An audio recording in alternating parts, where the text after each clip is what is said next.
좋은 아침입니다. 오늘 전도서 10장 12절에서 20절 말씀 보도록 하겠습니다. 12절, 13절입니다. 지혜자의 입의 말들은 은혜로우나 우매자의 입술들은 자기를 삼키나니 그의 입의 말들의 시작은 우매요 그의 입의 결말은 심히 미친 것이라.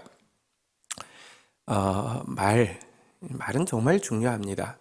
말은 마음에 가득한 것이 나오기 때문에 사실은 마음의 아웃풋이 말이잖아요. 그래서 중요하기도 하고요. 사실 모든 피조물 중에서 말을 가지고 있다는 것은 인간만 가지고 있는 것이잖아요. 그죠? 이것은 사실 하나님께서 인간에게 영혼을 불어넣어 주셨다고 했는데 영혼의 표출이 말이고요. 인간의 영혼이 전적으로 타락했다고 했는데 이 말은 달리 이야기하면 우리 말이 부패했다는 것이기도 합니다. 말은 굉장히 중요합니다. 그래서 말이 그 사람의 위인됨을 보여주고 그 사람이 지혜자이냐 우매한 자이냐를 판가름하는 것이 말입니다. 먼저 지혜자의 입술에 대해서 뭐라고 이야기하냐면 은혜롭다라고 이야기합니다. 어떤 사람이 지혜자입니까? 어떤 말이 지혜의 말입니까? 와, 저 사람 말 정말 똑똑해. 이게 지혜자일까요? 그렇지 않습니다. 진짜 지혜는요, 은혜로운 것입니다.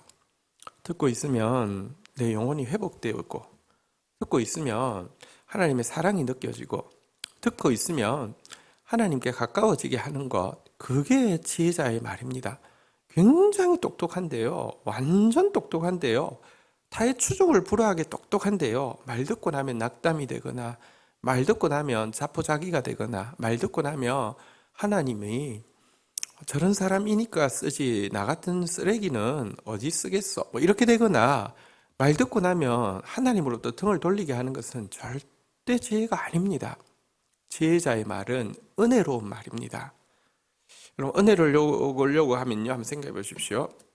어떤 상황에서 내가 이야기를 딱 하면 사람들이 깜짝 놀라겠지. 내가 이야기를 딱 하면 이 시점에서 와, 저 사람 똑똑하겠지. 이렇게 말하면 절대 은혜로울 수 없습니다. 은혜롭다는 것은 내 중심이 아니라 타인 중심이고요. 내 중심이 아니라 하나님께서 지금 이 상황을 어떻게 보시는지입니다. 내가 할 멘트가 있습니다. 타의 추종을 불허하는 멋진 멘트가 딱 이 상황에 딱 하면은 사람들이 나를 우러러볼 말이 있을 수 있습니다.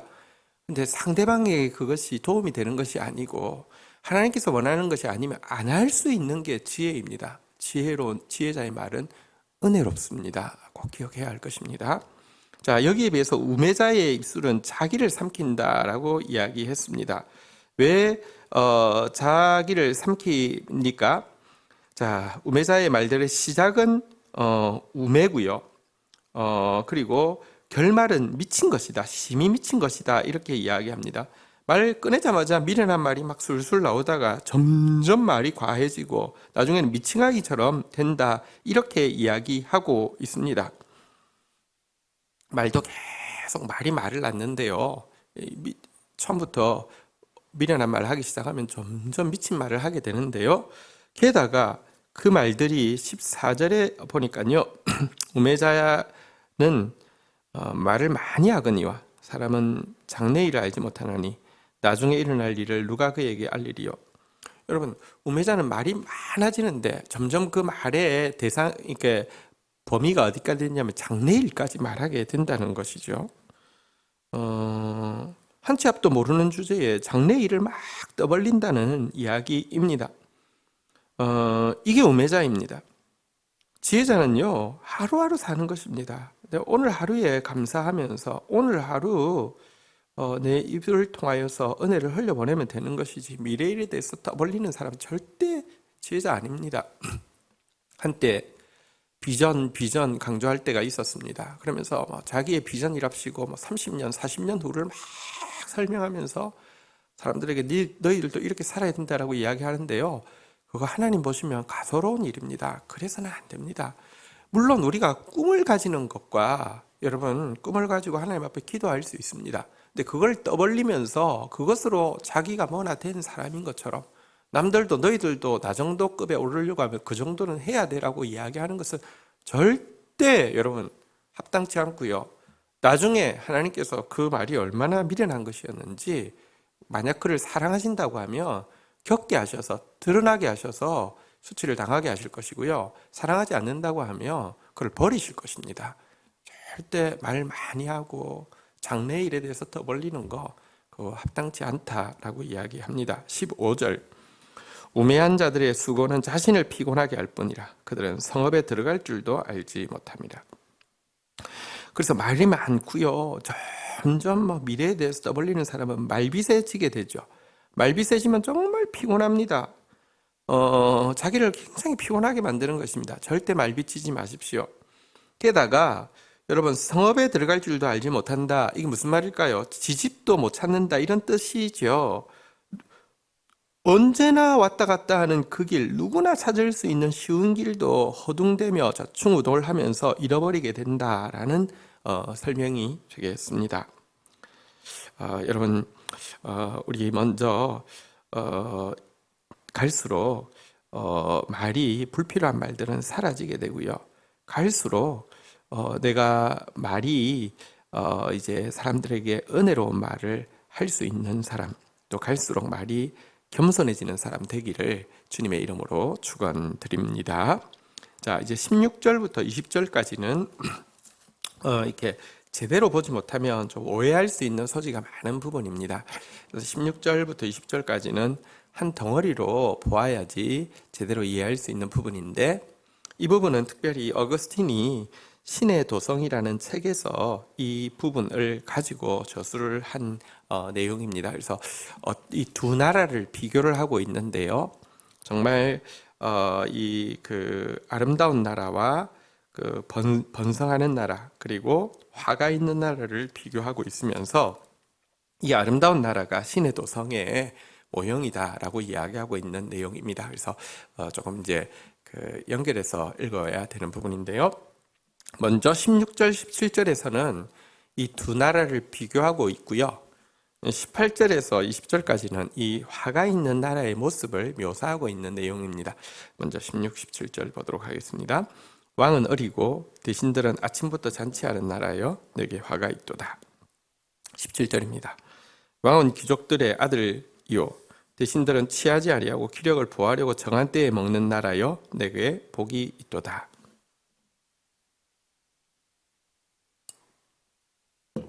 자, 두 나라를 비교하고 있습니다. 첫 번째 나라, 화가 있는 나라인데요.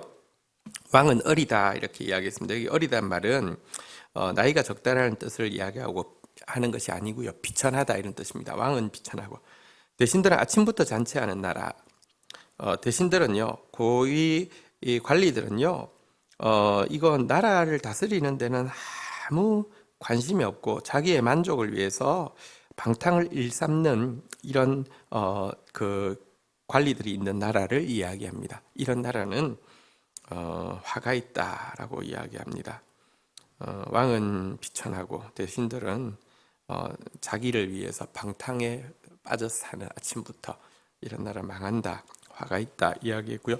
반대로 17절에 보니까 왕은 귀족들의 아들이요라고 이야기했습니다.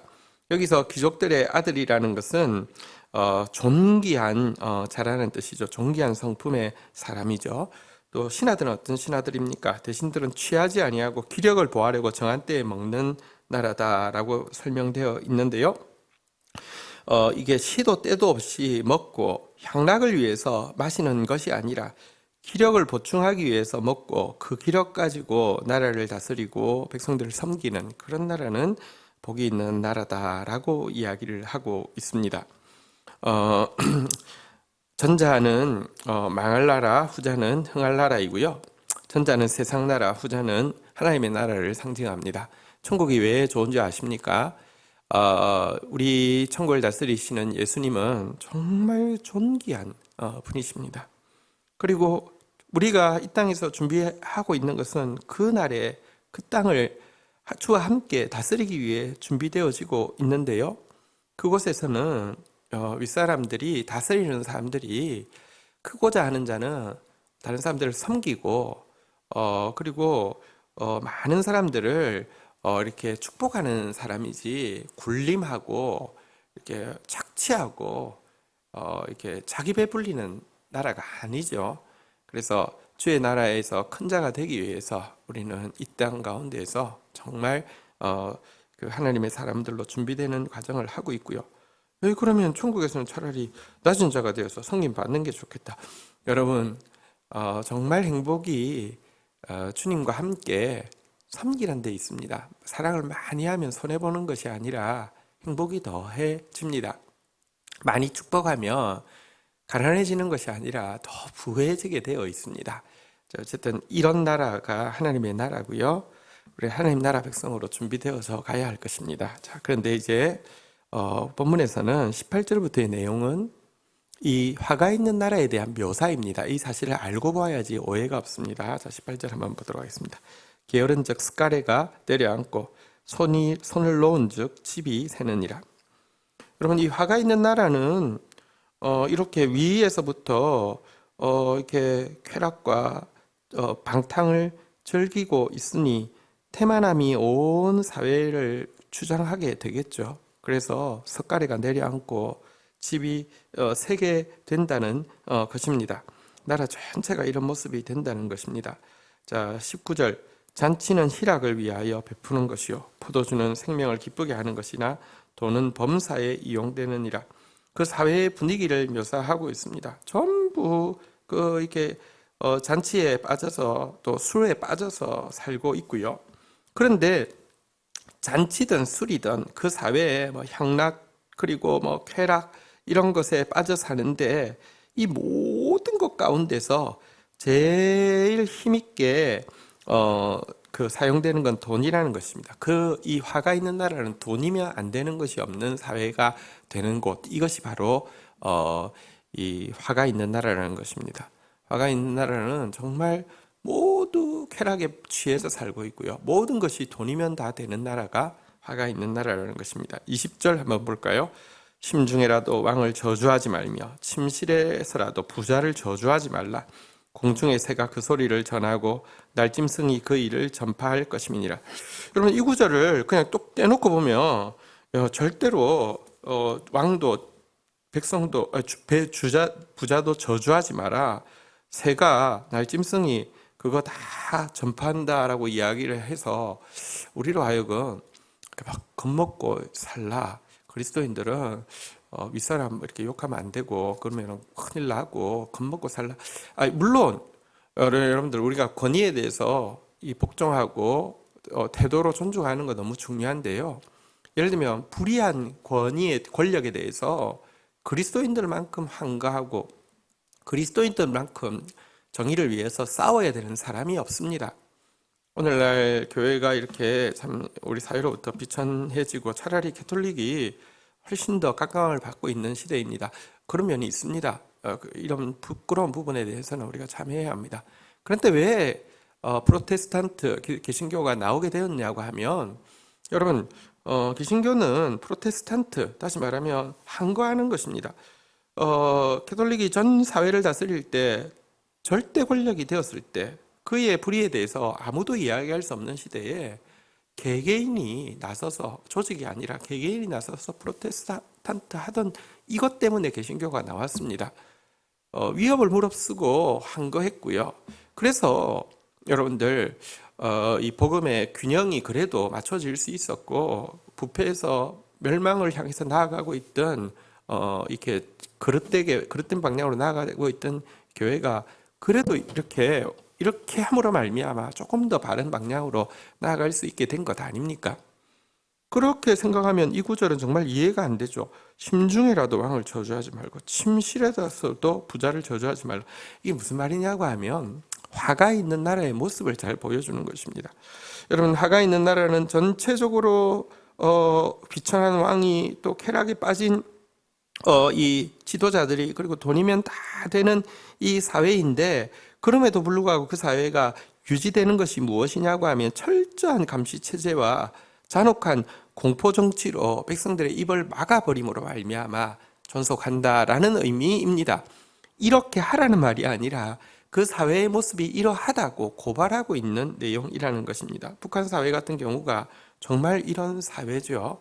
이런 사회가 화가 있는 나라라는 것입니다. 결국은 무너질 나라라는 것입니다. 우리 여기 나온 이 화가 있는 왕국이 아니라 우리는 정말 존귀하신 예수 그리스도께서 다스리시고 정말 섬기는 리더들이 영혼들을 축복하는 하나님 나라에 속해 있고요. 하나님 나라의 훈련을 우리 교회를 통해서 하고 있습니다. 하나님 나라로 점점 더 세워져 가는 교회가 되기를 바라고, 또 하나님 나라 백성으로 준비되어져 가는 저와 여러분들이 되기를 주의 이름으로 축복합니다. 주신 말씀 붙잡고 기도하며 나가도록 하겠습니다. 하나님 감사합니다. 저희들에게 영혼을 주시고 저희들에게 말을 허락하여 주셨습니다.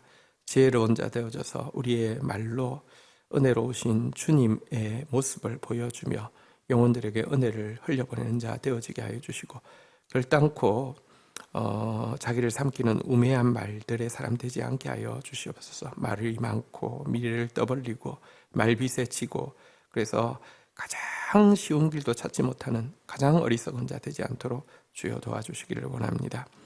하나님, 세상 나라들은 갈수록 화가 있는 나라의 모습으로 바뀔 수밖에 없음을 고백합니다.